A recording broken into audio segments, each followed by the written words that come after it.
des lacs avec les instruments radars ou même les instruments infrarouges. Donc peut-être que on pensait, l'hypothèse que c'était des grandes étendues liquides semble raisonnablement remise en cause, dans la mesure où ça conforte aussi certaines des observations qui ne peuvent pas être expliquées de façon simple si c'était uniquement du liquide. Alors voici la belle image dans toute sa splendeur qui a été publiée sur le site du JPL que j'ai... bon, je l'ai découverte aujourd'hui et je l'admirerai parce que vraiment elle est formidable. C'est une simulation, je répète, c'est une simulation, ce n'est pas une observation. Mais c'est vraiment une très belle illustration de la complexité, de la beauté, je dirais, de la surface de Titan et de ses lacs. Il pleut sur Titan, maintenant c'est clair, c'est démontré. On avait souvent évoqué, spéculé qu'on avait peut-être détecté un peu de pluie lors de la descente de la sonde Huygens. Je pense que ça a été confirmé, mais vraiment là on a une évidence très forte que dans certaines conditions, il y a des pluies, alors malheureusement on ne voit pas très bien, mais il y a des pluies intenses qui changent considérablement l'apparence de la surface, ici en infrarouge, avec une variation d'un mois. Donc entre ces deux dates, il a fortement plu, et la couverture, enfin l'image infrarouge avant est très différente de l'infrarouge de l'image après, un mois après. Et en fait, il y avait un nuage très bizarre qui ressemble à une grande flèche.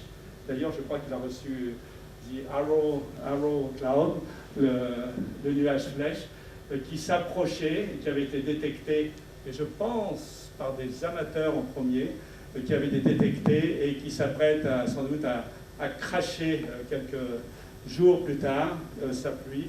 Et l'observation un mois après a montré qu'il y avait une différence de contraste dans l'infrarouge qui indiquait qu'il y avait eu un changement à la surface donc, du liquide.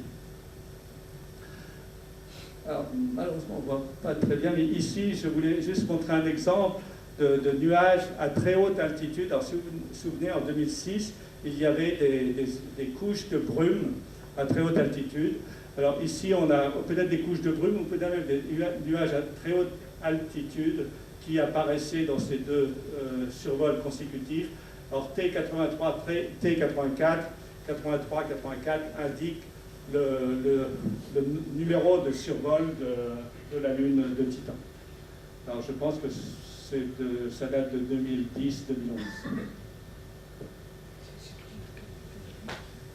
Alors ici c'est une image d'un vortex au pôle sud de Titan qui montre que à un moment précis de la saison dans laquelle se trouve Titan, il y a une activité nuageuse intense qui semble ici être concentrée au pôle sud et qui a l'air très dynamique et qui a l'air d'évoluer. Alors la vitesse de rotation de ce vortex est, je crois, de 9 à 10 heures, qui est vraiment très court par rapport à la vitesse de rotation de Titan autour de Saturne, qui est de 16 jours, et la vitesse de rotation de Titan sur lui-même, qui est aussi de 16 jours. Donc une formation nuageuse très particulière qui a été détectée récemment. Alors, l'une des informations les plus probantes qu'il y a des grandes surfaces liquides, alors les surfaces, les océans, les mers, les lacs, ont été découverts à partir des observations radar lors des survols. Et une autre observation probante et qui confirme qu'il y a vraiment du liquide à la surface de Titan, et cette observation en infrarouge où, lors d'un survol, la réflexion du Soleil, la réflexion spéculaire du Soleil a pu être observée dans la haute atmosphère, et l'analyse a montré que le Soleil était réfléchi lorsque l'on passe au-dessus de l'un de ces lacs. Alors en fait, bon là ce sont des détails sur l'observation, bon, c'était une observation, un survol particulier, et à un moment donné, lorsque l'on est au-dessus d'un lac, il y a cette superbe réflexion spéculaire qui est vraiment un témoin très probant de la présence de grandes étendues liquides à la surface de Titan. Alors, il y a une autre observation plus récente, je n'ai pas la date, mais bon, qui est un peu plus sophistiquée, mais qui montre aussi une autre réflexion spéculaire, qui montre ici une réflexion spéculaire et une deuxième réflexion spéculaire dans une zone, ici, il n'y a pas d'image, pas de graphe qui est montré, mais qui montre qu'il y a très probablement un lac qui n'a pas encore été détecté. Alors ici, on voit les passages radars qui ont permis de détecter les lacs. Alors c'est le pôle Nord. On voit qu'il y a des lacs ici, mais il n'y a aucune image. Mais très certainement qu'il y a un lac ici, puisqu'il y a une réflexion spéculaire qui a été détectée. Donc je pense que ce site, cette région de la surface, fera l'objet d'observations radar et infrarouges pour confirmer cette hypothèse qu'il y a sans doute un lac quelque part dans cette région.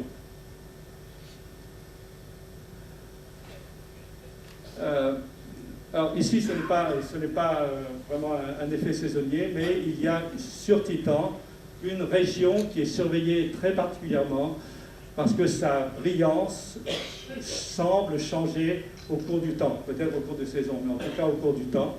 Et c'est la zone qui est probablement le site d'une activité cryovolcanique et avec un cryovolcan qui change, dont l'activité varie au cours du temps. Alors en fait, c'est illustré ici. Je ne sais pas comment je suis au niveau du temps. C'est bon? Encore 10 minutes? Ah oui. Alors je vais donc laisser cette image.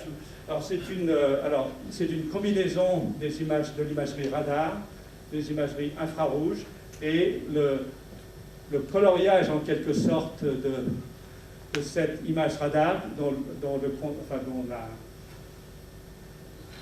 l'échelle de hauteur a été très exagérée et fonction des observations infrarouges. Donc il y a une double illustration de l'altitude exagérée au niveau de ce cryovolcan. Alors ça semble être un cratère, et sans doute que de temps en temps, il crache de la lave.